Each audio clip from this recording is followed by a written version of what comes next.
ভুল ভাঙুন। লেখক শেখ মুস্তাকিম মুস্তাক। পর্ব সংখ্যা ৪। ভার্সিটির বাসগুলো সিলেটে এসে পৌঁছাতে বিকেল গড়িয়েছে।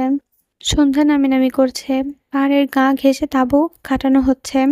তাঁবুর কাজ প্রায় শেষের পথে। ছেলেমেয়েদের জন্য আলাদা তাঁবু। প্রতিটা তাঁবুতে ৩ জন করে থাকবে। সারা বন্ধুদের সাথে দাঁড়িয়ে পাহাড় দেখছিল। সন্ধ্যা ঘনিয়ে আসতেই কর্তৃপক্ষ সবাইকে বাইরে বেরোতে নিষেধ করেছে। সারার মন চাচ্ছে এখনই পাহাড়ের চূড়ায় উঠতে, দুহাত প্রসারিত করে ছড়িয়ে সূর্যের উপভোগ করতে, কিন্তু সেটা চাইলেও সম্ভব না। বন্ধুরা সবাই জার্নি করে ক্লান্ত। তবে খুশির বিষয় হচ্ছে তারা ৩ বন্ধু একই তাঁবুতে থাকবে। সন্ধ্যা পেরোতে এলাকাটা অন্ধকারে তলিয়ে গেল। ছিমছাম নীরবতা নেমে এলো পুরো জায়গা জুড়ে। ক্লান্ত থাকায় বেডে গা এলিয়ে দিতেই নিতুরা ঘুমিয়ে যায়। এপাশ-ওপাশ করছে সারা। রাতের খাবার খেয়েছে কিছুক্ষণ আগে। সারা লক্ষ্য করেছে সজল বারবার তার দিকে দেখছে। দুজনের বেশ কয়েকবার চোখাচোখিও হলো। সারা সজলের চোখে কৌতূহল দেখেছে। কোমল দৃষ্টি ফেলে তাকে দেখছিল। প্রিয় পুরুষের অমন দৃষ্টি তার হৃদয়ে কম্পিত সৃষ্টি করে। মানুষটার পাশে বসে থাকলে কথা বলতে ইচ্ছে করছে সারার। সিলেটের পৌঁছে সজলের কারো কাছ থেকে জানতে পারে ভার্সিটির একটা জুনিয়র মেয়ে তাকে পছন্দ করে। মেয়েটার মাত্রাতিরিক্ত তীব্রতায়। নওরিনের ঘটনাটার পর থেকে সজলের নারীর সঙ্গে অভাববোধ করছিল। এই মুহূর্তে কোনো মেয়ে তাকে পছন্দ করে মানে সে মেয়েটাকে চাইলেই পাচ্ছে। রাতে খাবারের সময় সজল মেয়েটাকে খেয়াল করে। হাস্যজ্জ্বল একটা মেয়ে। চেহারা আহামরি সুন্দরী নয়, তবে দেখতে শান্তি অনুভব হয়। বার কয়েক চোখাচোখি হতেই সে বুঝতে পারে মেয়েটাও তার উপর দুর্বল আছে। সুযোগ হাতছাড়া করতে যাচ্ছে না সজল। এই ট্যুরের মধ্যে মেয়েটাকে পুরোপুরি বশে আনতে হবে। খুব ভোরে ঘুম ভাঙে সারার। সূর্যের আলো ঠিকমতো ছড়াতে শুরু করেনি এখনো। তাঁবু থেকে বেরোতেই সজলের মুখোমুখি হয়ে যায় সে। সজলও মাত্র ঘুম থেকে উঠেছে। কোথাও যাবার জন্য জুতোর ফিতে পেতে উঠতে মুখোমুখি হয় তারা। শুভ সকাল সুইটগার্ল। হাসিমুখে সুপ্রভাত বিনিময় করে সজল। সারা সজলের হঠাৎ এমন কথায় বাক্যহীন হয়ে যায়। ফ্যালফ্যাল করে চেয়ে থাকে সে। সারার মনে হলো বাংলা ইংরেজি সম্মিলিত শব্দের কথাটা বলাটা শুধুমাত্র সজলের ক্ষেত্রে প্রযোজ্য। এত সুন্দর করে গুছিয়ে আগে কেউ সুপ্রভাত জানিয়েছে সারাকে? কোথাও বেরোচ্ছেন নাকি? সারা নীরব থাকতে দেখে চোখ করল সজল। সাদা কালো চেহারার মধ্যে কুর্তি পরেছে সারা। রংটা তাকে ভীষণ মানিয়েছে। পেছনের চুলগুলো খোঁপা করে থাকলেও মাঝখান থেকে সামান্য কয়েক চুল খোলা। খোলা চুলগুলো বাতাসে উড়ছে। কয়েকবার অবাধ্য চুল মুখের উপর এসে পড়ছে। সারা চুলগুলো সরিয়ে আলতো হেসে বলে, সুপ্রভাত। ছোট করে কথাটা বলে দম নেয় সারা। ভোরের আলো ফোটার আগে নিরিবিলি প্রকৃতির কাছাকাছি যেতে চাচ্ছিলাম। চারপাশে চোখ বুলিয়ে হাসিটা বজায় রেখেই কথাগুলো যোগ করলো সারা। আপনার বন্ধুরা? ওরা ঘুমাচ্ছে। তাঁবুর দিকে ইশারা করে সারা। তার হৃৎপিণ্ড থকথক করে বেড়েই চলছে। দ্রুত চলাচল করছে তারা। সারা নিজের হৃৎপিণ্ডের প্রতিটা শব্দ অনুভব করতে পারছে। এই পাহাড়ি এলাকায় একা বেরোবেন? ভয় করে না আপনার? সারার হাস্যোজ্জ্বল মুখের দিকে দৃষ্টি রেখে সজল কথাগুলো বলো। সজলের অবাক হয়ে লক্ষ্য করছে কথা বলার সময় নিজের অজান্তেই সারার চোখ মুখ হাসে। একদম মাপা হাসি, যেন মেয়েটা ইচ্ছে করে এমন মেপে হাসে। সজল সামনে দাঁড়িয়ে থাকা মেয়েটার প্রতি অদ্ভুত মায়া অনুভব করছে। একা কই যাচ্ছি? আপনি আছেন না সাথে? কথাটা শেষ হতেই সারা নিজের ভুল বুঝতে পেরে জিভ কাটে। আহাম্মকের মতো মুখ ফসকে একটা কি বলে দিল। মনে নিজেকে দুটো গালি দিল সারা। আনমনে হাসল সজল। তার মনোবাসনা পূর্ণ হতে শুরু হয়েছে। পাহাড়ের দিকে যায় তারা। ঝালু জমি বেয়ে চা বাগানে ঢুকছে। একটু গভীরে যেতে ওরা একটা ট্রলের সামনে এসে দাঁড়ায়। খুব সরু গভীর একটা ট্রয়েল। প্রথমে দেখতেই ভয়ে সারার বুক কেঁপে উঠল। সে এখন কিভাবে যাবে? সজল যেন তার মনের কথাগুলো বুঝতে পারল। সারাকে স্তব্ধ হয়ে দাঁড়িয়ে থাকতে দেখে জিজ্ঞেস করল, আপনি কি ভয় পাচ্ছেন? সারার দিকে কিছুটা ঝুঁকে হাসি রেখেই হঠাৎ কথাগুলো বলল। কিন্তু সারার মনে হলো কথাটা তার জন্য অপমানজনক। এখন যদি সে ভয় পেয়ে পিছু হেঁটে যায়, তাহলে প্রিয় মানুষটাকে মুগ্ধ করার সুযোগ হয়তো হারিয়ে ফেলবে। ভয় পাবো কেন? ভাবছে জায়গাটি কিরকম অদ্ভুত সুন্দর। কোলাহল ছাড়া একেবারে শান্তিপূর্ণ জায়গা, স্বর্গের মতন। সারাও ঠোঁটে হাসি টেনে বলে, চোখে মুখে আত্মবিশ্বাস ফুটিয়ে তোলে। বিশ্বাস করুন, ট্রয়াল পেরিয়ে আমরা এমন একটা স্বর্গের স্থানে পৌঁছে যাব, দেখলে আপনার মনে হবে সিলেটে আসা সার্থক। সজল দৃঢ়কণ্ঠে আত্মবিশ্বাসের সাথে কথাগুলো বলল। তাদের চোখাচোখি হতেই তারা লক্ষ্য করে তার সামনে দাঁড়িয়ে থাকা মানুষটার চোখ চকচক করছে। ভার্সিটির ডিবি অনেকটা বাচ্চা সুলভ আচরণ করছে। সারা বেশ অবাক হলো। ট্রেইল পেরোতে যতটা সহজ মনে করেছিল, ঠিক ততটাই কঠিন মনে হচ্ছে সারার কাছে। কাদামাটির ফাঁকে পাথর ছড়ানো। ভোরের শিশির পড়ে আছে পাথরের গায়ে, পিচ্ছিল হয়ে আছে। সারা খুব সাবধানে পা ফেলে এগিয়ে যাচ্ছে। সজল ঠিক তার সামনে। সারাকে রাস্তা বুঝিয়ে দিচ্ছে, এগিয়ে যাচ্ছে। মাথার উপর দিয়ে একদল বক উড়ে গেল। সারা সেগুলোর দিকে তাকাতেই যেন ভুল করে ফেলল। অসাবধানতায় পিচ্ছিল পাথরে তার পা সরে গিয়ে কাদামাটিতে গিয়ে পড়ল। তখনই ম্যাজিকের মতো সজল তার হাত ধরে টেনে তাকে পড়ে যাওয়া থেকে বাঁচিয়ে নেয়। তাদের দ্বিতীয়বার চোখাচোখি হয়। ভয় ও লজ্জায় সারা চোখ নামিয়ে নেয়। এতে সজল শব্দ করে হেসে ওঠে। এই টল পেরোতে গিয়ে প্রথম আমি নিজেই বারবার হোঁচট খেয়েছি। আপনি প্রথমবারই তো প্রায় পুরোটা পেরিয়ে গিয়েছেন। বিষয়টা প্রশংসার দাবিদার। সহজে সজল কথাগুলো বলে ঠোঁটে হাসি রেখে বলল। সারা যেন এতে প্রাণ ফিরে পেল। সজলের কাছাকাছি থেকে স্বল্প সময়ে তার প্রতি সারার মুগ্ধতা বৃদ্ধি পেতে শুরু করেছে। আপনি আসলে অসাধারণ। পরিস্থিতি এত সহজ করে তুললেন যে কিছু বলার আর দরকার পড়ে না। কথা বলার সময় সারার কণ্ঠে লজ্জা ঝরে পড়ছে। আরে আপনি বললেন, আপনার শোনার জন্য অধিকার আগ্রহে অপেক্ষা করছি ম্যাম। সজলের সূক্ষ্ম ফ্লার্টিংয়ে দ্বিতীয়বারের মতো লজ্জা পেয়ে যায় সারা। লোকটা মেয়ে পটানোর দক্ষতা বেশ প্রখর, সেটা আঁচ করতে পেরেছে সে। আপনি আমার কথা শুনে ওদের আগ্রহ অপেক্ষা করছেন কেন? ব্যাপারটা অবিশ্বাস্য না জনাব? সেখানে আপনার এক নজর দেখার জন্য শত শত মেয়ে অপেক্ষা করে। চোখ সরু হয়ে সজলের দিকে তাকায় সারা। এতে সজল শব্দ করে হেসে ওঠে। ট্রোল পেরোতেই চমৎকার জিনিস দেখে সারা। উঁচু ৮ তলা সমতুল্য একটি ওয়াচ টাওয়ার দাঁড়িয়ে আছে ঘন জঙ্গলের মাঝে। আশেপাশে কয়েকটা ব্যানার ঝুলানো, যাতে ছবিসহ ভয়ানক প্রাণীর সম্পর্কে বলা হয়েছে এবং সতর্ক করা হয়েছে। ওরা যখন ওয়াচ টাওয়ারের সর্বোচ্চ স্থানে এসে পৌঁছালো, তখন পূর্ব আকাশ রক্তিবর্ণ ধারণ করেছে। আকাশের বুক চিরে সূর্যের মাথা উঁচিয়ে দেখিয়ে আসছে। চমৎকার দৃশ্যটা দেখে তারা মুগ্ধ হয়ে যায়। সে ভেবেছিল সবচেয়ে সুন্দর সূর্যোদয় কক্সবাজারে দেখা যায়। কিন্তু এখন যেন ঘন জঙ্গলের প্রকৃতির মধ্যে থেকেও সে এত সুন্দর সূর্যোদয় দেখতে পাচ্ছে, যেটা সারা কোনোদিন কল্পনা করেনি। সূর্য উঁকি দিতেই একদল বক সূর্যের ঠিক সামনের উপর দিয়ে উড়ে চলে গেল। সারা জীবনে সিনেমায় এমন দৃশ্য দেখেছে সারা, কিন্তু বাস্তবে চিত্রটা কোনো তুলনা হয় না। দৃশ্যটা সত্যিই চমৎকার। আনন্দে সারার চোখ চকচক করে উঠল। শীতল ঠান্ডা বাতাস বইছে, গায়ে এসে লাগছে অদ্ভুত আরাম বোধ হচ্ছে সারার। সারা দুহাত প্রসারিত করে নিজের এক নজর সূর্যের দিকে তাকিয়ে চোখ বন্ধ করে নেয়। তার মনে হচ্ছে সে পৃথিবীর সেরা মুহূর্তের সামনে দাঁড়িয়ে আছে। একটু আগে লজ্জা পাওয়া মেয়েটা হঠাৎ এমন চঞ্চল হতে দেখে অবাক হলো সজল। মেয়েটার সামনে অদ্ভুত আকর্ষণ আছে। সজলের মনে হচ্ছে তার সামনে চোখ বন্ধ করে দুহাত প্রসারিত করে দাঁড়িয়ে থাকা মেয়েটি পৃথিবীর সবচেয়ে চমৎকার নারী। মেয়েটার চোখে মুখে আনন্দের রেশ ছড়িয়ে পড়েছে।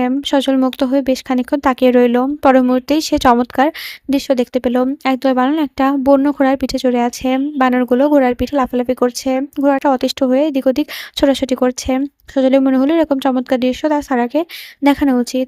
সে সারার হাত ঝাঁকিয়ে দিয়ে ডাকলো, ওদিকে তাকান, ওদিকে তাকান। সজল অবাক হয়ে লক্ষ্য করছে তার মনের মধ্যে অদূর ভালো লাগা কাজ করছে। সে খুশিতে প্রফুল্ল হয়ে আছে। সজল শেষ কবে এমন খুশিতে প্রফুল্ল হয়েছিল তা তার মনে পড়ছে না। সারা চোখ মেলে দৃশ্যটা দেখে খুশিতে লাফিয়ে উঠল। বানরগুলো ঘোড়ার সাথে দুষ্টুমি করছে। ঘোড়া তাদের সাথে রেহাই পাওয়ার জন্য লাফালাফি করছে। সারার মনে হলো তার ট্যুরে আসা সার্থক হয়েছে। পাশ ফিরে সজলের দিকে তাকাতে দেখতে পেল সজল তার দিকে মুগ্ধ দৃষ্টিতে তাকিয়ে আছে। সারা আবার লজ্জা পেল, দৃষ্টি নামিয়ে ফেলল। ট্রেল থেকে পেরিয়ে চা বাগানে ঢুকেছে ওরা। পায়ে হাঁটার পথ ধরে পাশাপাশি হাঁটছে দুজন। শীতের কুয়াশায় চারিপাশ ঢেকে গেছে। এতক্ষণে শীত অনুভব না হলেও এবার সারার বেশ ঠান্ডা লাগছে। দু হাতে ভাঁজ করে কনুইগুলো বুকের কাছে নিয়ে এসেছে। বিষয়টা সজলের দৃষ্টি এড়ায়নি। নিজের জায়গাটা সারার দিকে এগিয়ে দেয় সজল। সারা সংকোচ বোধ করলো। চোখাচোখি হতে জ্যাকেটটা নিয়ে গায়ে জড়িয়ে নেয়। যাই বলেন, সকালটা কিন্তু চমৎকার কাটলো। সারার পাশে হাঁটতে হাঁটতে বলল সজল। সারা চোখ তুলে সজলের দিকে তাকালো। গায়ে পাতলা একটা খয়েরি রঙের টি-শার্ট, জিম করা পেটানো শরীরের সাথে বাতাসের চাপে টি-শার্টটি লেপ্টে রয়েছে। শুকনো ঢোক গেল সারা। সজলের শরীরটা সত্যি আকর্ষণীয়। তার মনে অদ্ভুত অনুভূতির সৃষ্টি হচ্ছে।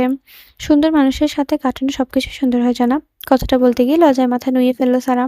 সে তার জীবনে কখনোই কোনো মেয়েকে এভাবে ফ্লার্ট করতে দেখেনি। সম্ভবত বর্তমান সময়ে সেই প্রথম মেয়ে যে ছেলেদের সাথে এরকম ফ্লার্ট করছে। সজল মুচকি হাসে। মেয়েটা যে তার প্রতি মুগ্ধ সেটা বুঝতে পারার বাকি রইল না তার। আপনি কিন্তু ভালোই ফ্লার্ট করতে জানেন। কয়টা ছেলের নাকে দড়ি দিয়ে ঘুরাচ্ছেন? মজার ছলে বলে সাজল। মুখ টিপে হাসে সে। হঠাৎ থমকে দাঁড়ায় সারা। সজলের মনে হলো মেয়েটা রাগ করেছে। কিন্তু সারার চোখের দিকে তাকালেই বিষয়টা তার বোধগম্য হলো। অগোচরে কয়েকটা ছেলে এসে দাঁড়িয়েছে তাদের পেছনে। পাহাড়ি ছেলে ছোকরা। চেহারা দেখেই বোঝা যাচ্ছে নেশা পানি করে। সজলের মনে হলো এরা ছিনতাই করার জন্য এসেছে। তবে ভাবনার বিষয় হলো এরা কতটুকু বিপজ্জনক হতে পারে। ছেলেগুলোর সংখ্যা ৩। সজল ভালোভাবে পর্যবেক্ষণ করে দেখতে পায় ওদের মধ্যে মাত্র একজনের হাতে ছুরি আছে। দেখে বোঝা যাচ্ছে ওটা সুইচ কিকার। সজলের ভাবান্তর হলো তার কাঁধে ছোট একটা ব্যাগ ছাড়া কিছুই নেই। তবে ফাঁকা হাতের চেয়েও ভয়ের ব্যাপার হচ্ছে তার সাথে সারা রয়েছে। সে চিন্তা করলো ছেলেগুলো যতটা সম্ভব তাদের চাহিদা অনুযায়ী ডিল করা। রোগা পাতলা কোঁকড়া চুলের একটা ছেলে এগিয়ে এসে বলল, "ভাই মায়ার লাগবেন? একেবারে খাঁটি জিনিস আছে।" ছেলেটা ইশারা দিতে সুইচ গিয়ারধারী ছেলেটা এগিয়ে এসে হাতে কিছুটা একটা পোঁটলা দিল। সজলের বুঝতে বাকি রইল না ওরা কোন মালের কথা বলছে। "আমি এসব খাই না" বলেই সে সামনের দিকে এগোনোর উদ্যোগ নিল। ছেলেগুলো তখনই আবার সামনে এসে পথ আটকালো। সবার থেকে লম্বা ছেলেটা সজলের মুখোমুখি দাঁড়িয়ে বলল, "সাথে অমন কড়া জিনিস থাকলে কি এসবে মন বসে?" সারার দিকে তাকিয়ে আবারও সজলের দিকে দৃষ্টি ফেরালো সে। "তবে জিনিসটা আপনাকে নিতেই হবে।" সজল বুঝল যে এদের মতিগতি একদম শিবদার না। সে কোনোরকম ঝামেলা জড়াতে যাচ্ছে না। ব্যাগ থেকে হাতে টাকা বের করে সামনের জিনিসটা নজরে আসে না তার। মুহূর্তে তার ঠোঁটের কোণে হাসি এলো। একটা ৳৫০০ নোট বের করে এগিয়ে দেয় সজল। লম্বা ছেলেটা তাচ্ছিল্য হেসে বলে, "সকাল সকাল কড়া জিনিস সাথে নিয়ে ৳৫০০ দিচ্ছেন ভাই? বিষয়টা কেমন অশোভন দেখায় না?" কথাটা শোনা মাত্র সজলের মাথায় খুন চেপে আসে। যথাসম্ভব নিজেকে শান্ত রাখার চেষ্টা করছে সে। হুট করে ছেলেটা তার সাথে মানিব্যাগ ছোঁ মেরে নিয়ে নেয়। মানিব্যাগটা টাকা ভর্তি দেখে তাদের চোখ চকচক করে ওঠে। সজলের হাতে গাঁজার প্যাকেটটা গুঁজে দিয়ে বলে, "টাকা পয়সা হাতের ময়লা, মাল খান সেরা পিনিক পাবেন।" ছেলেগুলো ঘুরে চলে যেতে শুরু করলে সজল লম্বা ছেলেটার হাত ধরে ফেলে। তার মাথায় তখন রক্ত উঠে গেছে। রাগান্বিত গলায় বলে, "ভালোই ভালোই মানিব্যাগটা দিয়ে দে।" কথা বলার সময় সজলের চোখ রক্তবর্ণ ধারণ করেছে। দেখে ছেলেগুলো ভড়কে গেল। তখনই তৃতীয় ছেলেটা সুইচ ট্রিগার সজলের বুকে বরাবর তাক করে দিল। ছেলেটা প্রতিক্রিয়া দেখে বোঝা যাচ্ছে সে নেশাগ্রস্ত। যেকোনো কিছু করে যেতে তার হাত কাঁপবে না। সেটা স্পষ্ট। খুব সতর্কভাবে ব্যাগ থেকে পিস্তলটা বের করে এনে সজল। বিপদে কাজে লাগবে বলেই সেটা রেখে দিয়েছিল ব্যাগে। সজলের হাতে পিস্তল দেখে ছেলেগুলো ভয় পেতে শুরু করে। শুকনো ঢোক গেলে তারা। সজলের অগ্নিদৃষ্টি দেখে সামনে তারা ভয় ছাড়া দ্বিতীয় জন্য কথা বলে না। মানিব্যাগ ফিরিয়ে দিয়ে নিঃশব্দ ছেলেগুলো সেখান থেকে চলে যায়। এতক্ষণ সারার উপস্থিতি ছিল নীরব। ছেলেগুলো যেতেই লম্বা করে নিঃশ্বাস ফেলে সে। কিন্তু তখনও তার দৃষ্টি সজলের পিস্তলের দিকে। বিষয়টা বুঝতে পেরে হেসে ওঠে সজল। হাসতে হাসতে বলে, "এটা স্রেফ খেলনা পিস্তল ম্যাডাম। আমি কোনো টেররিস্ট নই যে এমনভাবে ভয় পেতে হবে। ভয়ের কোনো কারণই নেই।" সজলের হাসি থমকে যায়। সারার ভীতু মুখটা দেখে তার হাসি যেন বৃদ্ধি পাচ্ছে। সারা চোখ পাকিয়ে তাকাতে হাসি গিলে নেয় সে। বুঝতে পারে মেয়েটা আসলে ভয় পেয়েছে। সজল কিছু বলতে যাবে তখনই সারা ধমকের স্বরে বলে ওঠে, "বেয়াদব লোক! আরেকটুর জন্য ভয়ে দম আটকে মরে যাচ্ছিলাম।" সারার মুখটা ভয়ে শুকনো হয়ে গিয়েছে। কেউ সামান্য বন্দুক দেখে এতটা ভয় পেতে পারে বা কল্পনাতেও আসেনি সজলের। কানে ধরার ভঙ্গিতে হাত ঠেকাতেই মন আওড়াতে আওড়াতে লাগলো এবং নামে পিস্তলটা ব্যাগের কাছে রেখে বলল, "সরি, সরি।" সারা সামনের দিকে এগোতে শুরু করলো। কিছুটা এগিয়ে সজলের দিকে ফিরল। "এভাবেই ইডিয়েটের মতো দাঁড়িয়ে থাকবেন? নাকি তাঁবুতেও ফিরবেন?" "শুভ সন্ধ্যা স্যার।" হঠাৎ মেয়েলি গলা শুনে অবাক হয় জারিফ। ঘুরে পেছনে তাকাতেই সুজনাকে দেখতে পায়। ভার্সিটিতে সারাদিন কাটার পর খালি বাসায় ফিরতে মন চায়নি বলে মা আবার কবর জিয়ারত করতে শেওড়া পড়াতে এসেছিল। হঠাৎ এখানে সুজনাকে দেখে সে অবাক হলো। "তুমি কি আমাকে অনুসরণ করছো?" জিজ্ঞাসা দৃষ্টিতে তাকালো জারিফ। ইদানিং মেয়েটা ক্লাস, ক্যাম্পাস, লাইব্রেরি সবখানে সরাসরি তার দিকে তাকিয়ে থাকে। আগে চোখাচোখি হলে দৃষ্টি ফিরিয়ে নিত, কিন্তু এখন বেপরোয়া হয়ে উঠেছে। জারিফ মনে মনে সুজনাকে ভয় পেতে শুরু করেছে। মেয়েটা যখন তখন বিপদ ঘটাতে পারে। জারিফ প্রশ্নে নির্বিঘ্নে সুজনা বলে, সরাসরি চোখে চোখ রেখে, "হ্যাঁ, আপনাকে ফলো করছি।" সুজনা এমন জবাবে আরও একবার অবাক হয় জারিফ। মেয়েটার সাহস বেড়েছে। তাকে থামানো উচিত। "দেখো সুজানা, তুমি যেটা করছো সেটা শুধু পাগলামি। আমার পক্ষে তোমাকে ভালোবাসা অসম্ভব। প্লিজ বোঝার চেষ্টা করো।" গলার স্বর নরম করে সুজানার দিকে এগিয়ে আসে জারিফ। দুজনের মধ্যে দূরত্ব অনেকটা কমে এসেছে। "আমার আপনাকে ভালোবাসতে কে বলেছে?" চোখের দিকে তাকিয়ে জবাব দেয় সুজানা। "মানে?" অবাক হওয়ার গলায় জিজ্ঞেস করে জারিফ। "দেখুন জারিফ, আমি আপনার কাছে কোনোদিন ভালোবাসা দাবি নিয়ে আসিনি। আপনাকে আমার ভালো লাগে, ভালোবাসি। আপনি আমার ভালো না বাসলেও চলবে। অন্তত আমায় ভালোবাসতে দিতে হবে।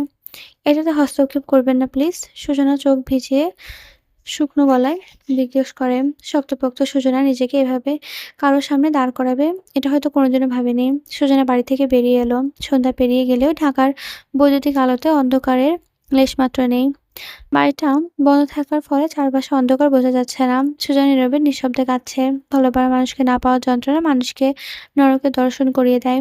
সুজনা এখন সেরকমই একটা সময়ের মধ্যে দিয়ে যাচ্ছে। পেছনে জারিফের উপস্থিতি টের পেতে চোখ মুখ মুছে নেয়। জারিফ গাড়িতে উঠে ড্রাইভিং সিটে বসে জানালা দিয়ে মাথা বের করে দিয়ে সূচনাকে ডেকে বলে, "গাড়িতে উঠে বসো।" দরজা খুলে দিয়ে সূচনাকে উঠতে সাহায্য করে। গাড়িটা আপন গতিতে চলতে শুরু করে। মিরপুর সদর একটি ক্যাফের সামনে এসে গাড়ি থেকে নামে তারা। সুন্দর ছিমছাম ক্যাফে। সন্ধ্যা হওয়ায় গ্রাহকের ভিড় কম। কিছুক্ষণ পরে ভিড় বাড়তে শুরু করবে। ওরা কর্নারে নিরিবিলি একটা টেবিলে বসে। কিছুক্ষণের মধ্যেই ওয়েটার এসে অর্ডার নিয়ে খাবারগুলো আনতে চলে যায়। সুজানা ক্যাফের চারপাশে চোখ বুলিয়ে বলে, "ক্যাফেটা সুন্দর, নিরিবিলি। হ্যাঁ, আমি প্রায়ই আসি এখানে সন্ধ্যার সময় কাটানোর জন্য। এটা একদম সেরা।" সুজানা দৃষ্টি ঘুরিয়ে জারিফের দিকে তাকায়। শেষ কথাটা বলার সময় লোকটার চেহারা কেমন মলিন, হতাশাগ্রস্ত বলে মনে হলো।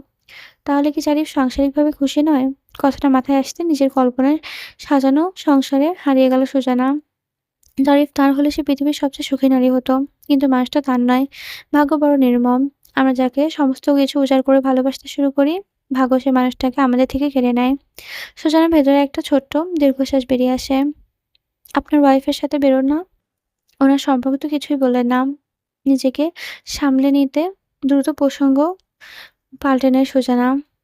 জারিফ সরাসরি সুজানার চোখের দিকে তাকায়। মেয়েটার চোখে ভীষণ সুন্দর মায়া আছে। চেহারাও বেশ মায়াবী। ভালোবাসায় মেয়েটা বোধহয় এমনই মায়াবী চেহারার অধিকারী হয়ে থাকে। কিন্তু তারা তাদের ভালোবাসার মানুষকে নিজের করে পায় না। আচ্ছা, যারা হৃদয় থেকে মানুষকে ভালোবাসে, তারা সবসময় হতভাগ্য কপাল নিয়ে কেন জন্মায়? উত্তরটা জানে না জারিফের। তার মনে হলো সুজানা আর সেই এক হতভাগা জন্মানো মানুষ। ও ব্যস্ত থাকে। ঢাকার স্বনামধন্য একটা ভার্সিটিতে অনার্স করছে। পড়াশোনার চাপ থাকার ফলে কোথাও বের হয় না।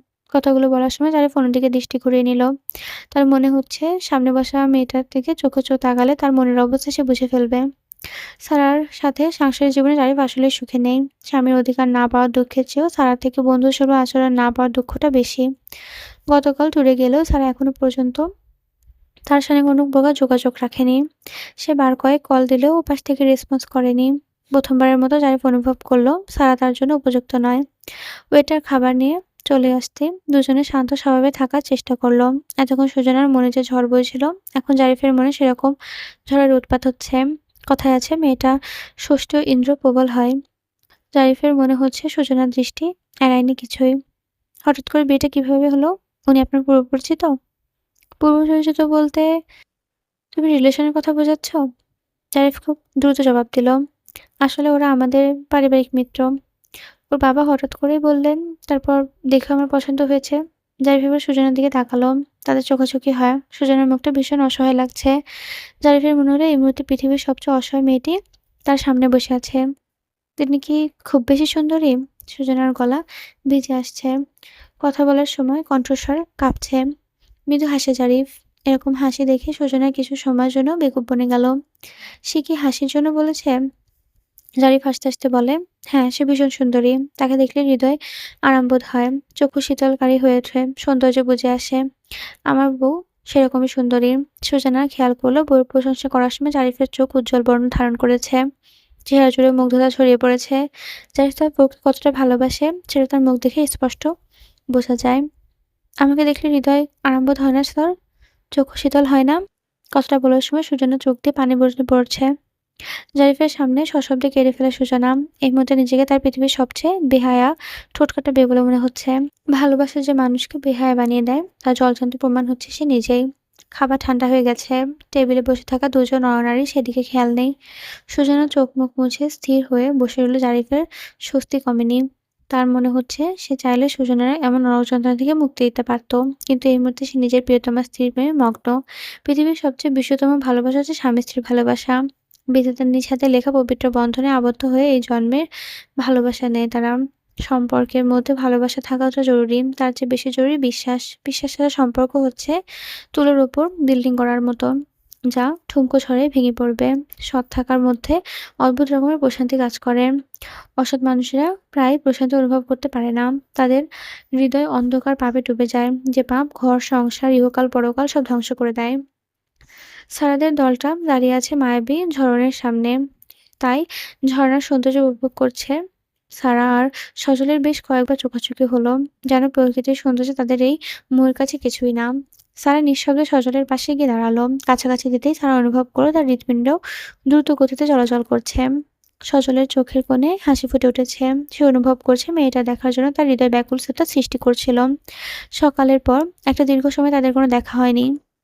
তখন তার মনে হচ্ছিল যেন গুরুত্বপূর্ণ কিছু দৃষ্টির সামনে বাইরে চলে গিয়েছে। শ্যামবর্ণের চক্ষু শীতলকারী নারীটিকে দেখার জন্য তার হৃদয়ে যে ব্যাকুলতার ঝড় বইছিল, সেটা কি নামে ব্যাখ্যা করবে? সজলে ঠাউর করতে পারছে না। সারাকে এভাবে তাকিয়ে থাকতে দেখে অদ্ভুত কায়দায় চোখ নামিয়ে সজল জিজ্ঞেস করলো, "কি হয়েছে? এভাবে কি দেখছেন?"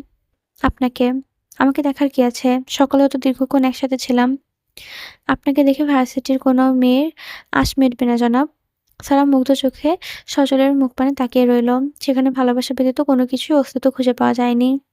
মানতেই হবে, আপনার ছেলে পটানোর জন্য দক্ষতা বেশ। তার মানে আপনি পটেছেন?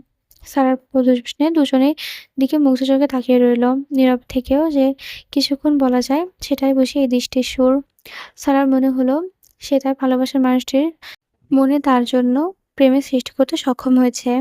মুহূর্তেই তার ভালো লাগার ঝড় বইতে শুরু করলো। "কিরে, এখানে কি করিস?" আচমকা নিতু এসে সারার পাশে দাঁড়ায়। তৃতীয় ব্যক্তির উপস্থিতিতে তাদের মধ্যে চোখে চোখে কথা বলা থেমে যায়। সারা মনে মনে নিতুকে বেশ কিছুটা গালাগাল দিতে ভোলেনি। নিজের সজলের দিকে তাকিয়ে ঠোঁটে দুষ্টু হাসি টেনে বলল, "ওর এমন ব্যবহারে কিছুটা অবাক হলো সারা। বিষয়টা তার কাছে অদ্ভুত বলে মনে হচ্ছে। নিতু কিছু জিজ্ঞাসুল দৃষ্টিতে তাকায়। "এভাবে তাকানোর কিছুই নেই ম্যাডাম। আপনার কি মনে হয় সকালে আপনাদের একান্তে দেখতে যাওয়া এবং এখানে এত মানুষদের মাঝেও একাকী সময় কাটানো সবকিছুই কাকতালীয়?" নিতু সারার দিকে স্থির দৃষ্টিতে তাকিয়ে থাকে। প্রতিক্রিয়া বোঝার চেষ্টা করে। এমন তথ্য শুনে মেয়েটা কতটুকু অবাক হলো সেটাই দেখতে চাচ্ছে।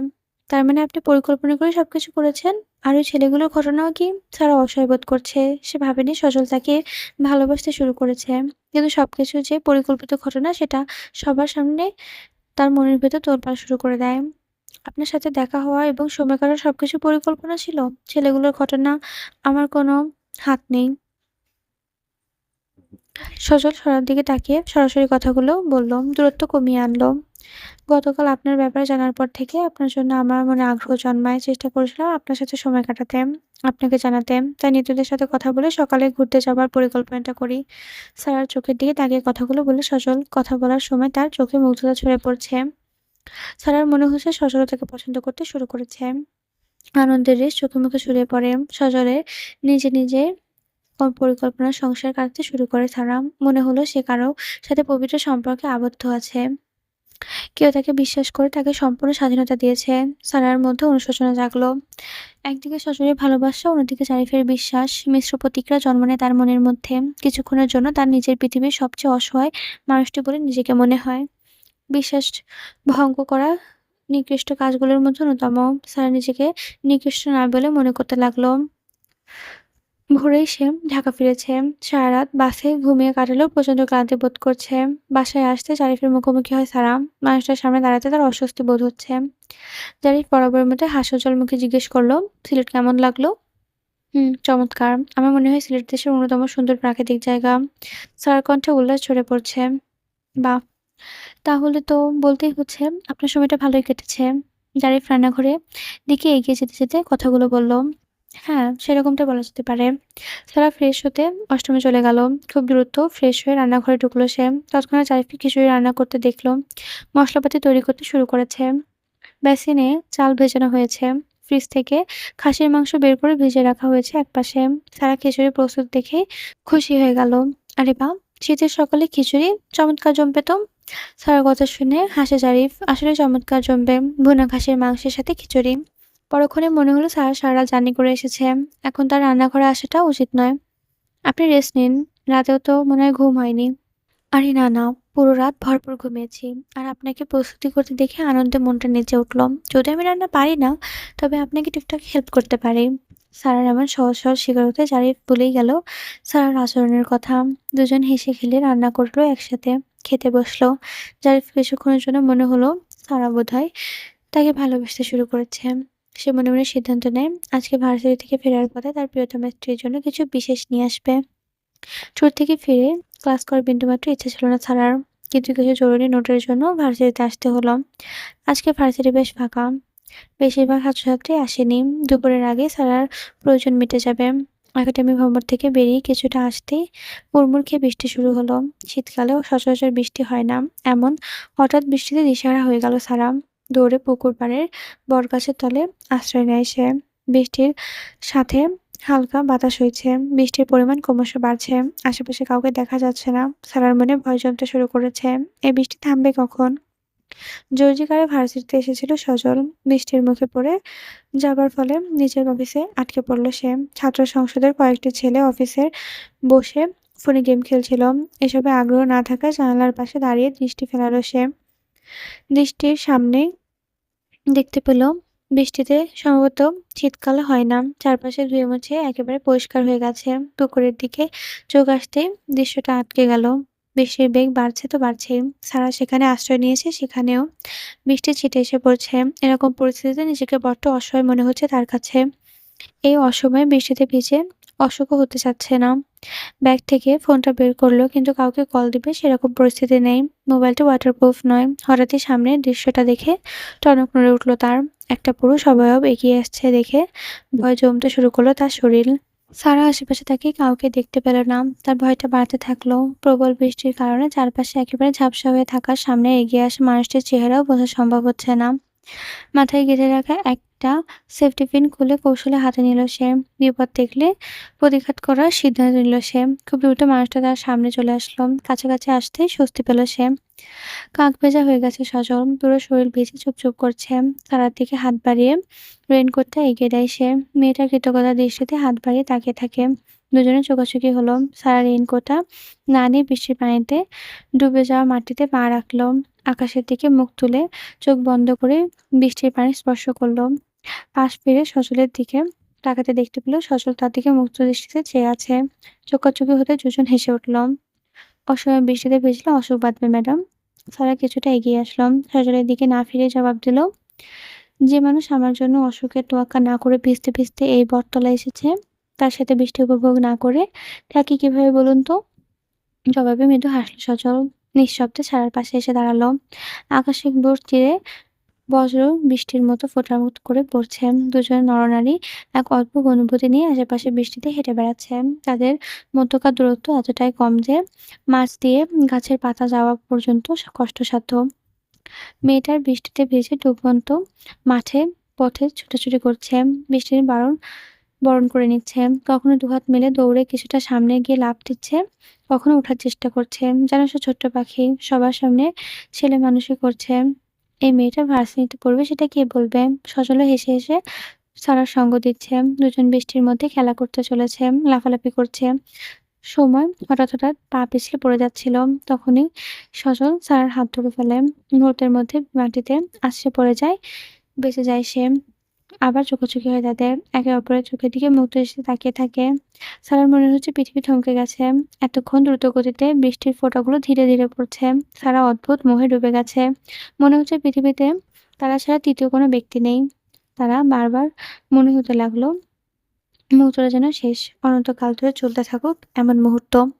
সজলে তাকে হুঁশে ফিরিয়ে আনে। সজল তার হাত ছেড়ে কিছুটা দূরে সরে দাঁড়ায়। তবে দৃষ্টি এখনো সারার দিকে আটকে গেছে। মানুষটার চোখের দিকে তাকাতে লজ্জা পাচ্ছে সারা। এমনটা আগে কখনো অনুভব হয়নি তার। এভাবে বেশিক্ষণ ভেজা উচিত হচ্ছে না সারা। চলুন, কোথাও আশ্রয় নেই। প্রবল বৃষ্টির শব্দে মধ্যে সজল কথাগুলো বলায় কানে খুব ধীরে পৌঁছালো। পরিষ্কার না শুনতে পেরে জিজ্ঞেস করলো, কি বললে শুনিনি? এভাবে ভিজতে উচিত হচ্ছে না সারা। চলুন, কোথাও আশ্রয় নেই। সজল আগের কথাগুলো পুনরাবৃত্তি করলো। আপনার কণ্ঠে আমার নামটা শুনতে ভালোই তো লাগছে। কণ্ঠে মধুটুকু দিয়ে কথাটা বলবেন নাকি? হাস্যজ্জ্বল মুখে ঠোঁট নাড়িয়ে কথাগুলো বলছে সারা। সজলও প্রত্যুত্তরে হাসল। আপনার ফ্লার্টিং স্কিল দিন দিন বৃদ্ধি পাচ্ছে। কদিন পর দেখা যাবে পুরো ক্যাম্পাসের পোলাপান আপনার পেছনে ঘুরছে। আমার তো পুরো ক্যাম্পাসের দরকার নেই, আমার দরকার আপনাকে। সারা সজলের কাছাকাছি এগিয়ে আসে। তখনই বিকট শব্দ থেকে দূরে বজ্রপাত পড়ে। সারা ভয় কুঁকড়ে যায়। সজলের হাতটা শব্দ করে ধরে। তার নখের দাগ বসিয়ে দেয় সেখানে। ভার্সিটি তখন পুরোপুরি খালি। মানুষ যাওয়ার ভিড়ভাট্টাও নেই। যারা আছে তারা মেডিকেল একাডেমির ভবনে আশ্রয় নিয়েছে। সজল সারাকে নিয়ে নিজের অফিসে আশ্রয় নেয়। আগের গেমস খেলার ছেলেগুলো অনেক আগে এখান থেকে চলে গিয়েছে।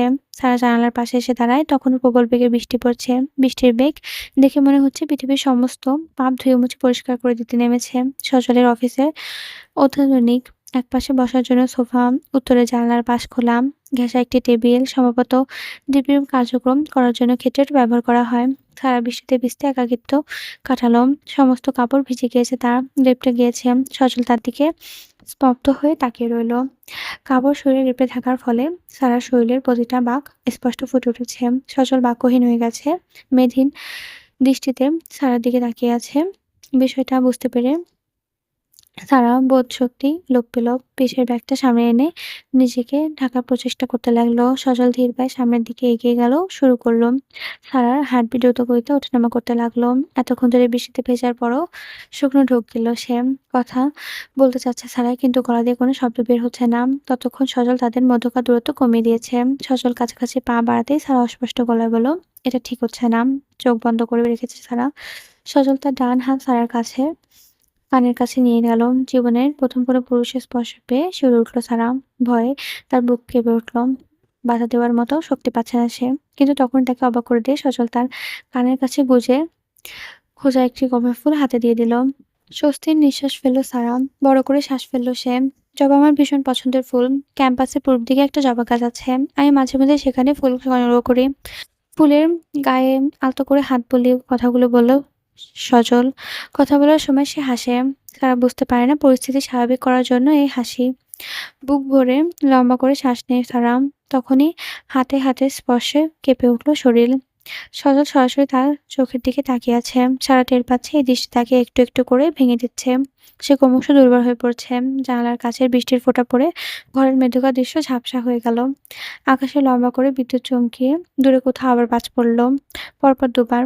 সেই সাথে সাথে গাছে বসে থাকা একটা পাখি বৃষ্টির মধ্যে উড়াল দিল, কিন্তু দ্বিতীয় পাখিটা কাছাকাছি বসলো এবং তারা একে অপরের দিকে অপলক দৃষ্টিতে তাকিয়ে রইল। সন্ধ্যার পর চন্দ্রিমা উদ্যানের মানুষেরা আগাগোড়া দিনের তুলনায় দ্বিগুণ হয়ে ওঠে। লেকের পূর্ব আকাশে পূর্ববর্তী কৃষ্ণচূড়া গাছের নিচে বাইকের পাশাপাশি বসে আছে তারা। সারা এগিয়ে সজলের হাত ধরে। তারা চোখে মুখে আনন্দ। একটা অঘোষিত সম্পর্ক তৈরি করেছে তাদের মধ্যে। সেদিনের পর থেকে সারা আলাদাভাবে ট্রিট করছে সজল। ক্যাম্পাসের সবচেয়ে স্পেশাল সম্মান দিচ্ছে তাকে। সজল তাকে সবসময় স্পেশাল ফিল করানোর চেষ্টা করে। বিষয়টা ভালো লাগে সারার। সে নিজেকে একজন দক্ষ ডিপির পাশাপাশি একজন দক্ষ প্রেমিক হিসেবে প্রমাণ করে যাচ্ছে। জায়গাটা আমার খুব পছন্দের। বছরের এই সময়টাতে প্রতিটা গাছে কৃষ্ণচূড়া ফুলে ভরে যায় চারিপাশ। সৌন্দর্য বেড়ে যায় দ্বিগুণ। সজল লেকের পানির দিকে তাকিয়ে কথাগুলো বলল। সারা আলতো করে তার হাত আঁকড়ে ধরে মাথা রাখে তার কাঁধে। লেকের পানিতে কয়েকটা কৃষ্ণচূড়ার পাপড়ি ভেসে আছে। সারা সেদিকে তাকিয়ে বলল, এখানকার সৌন্দর্য কি আমার চেয়েও বেশি জানাও?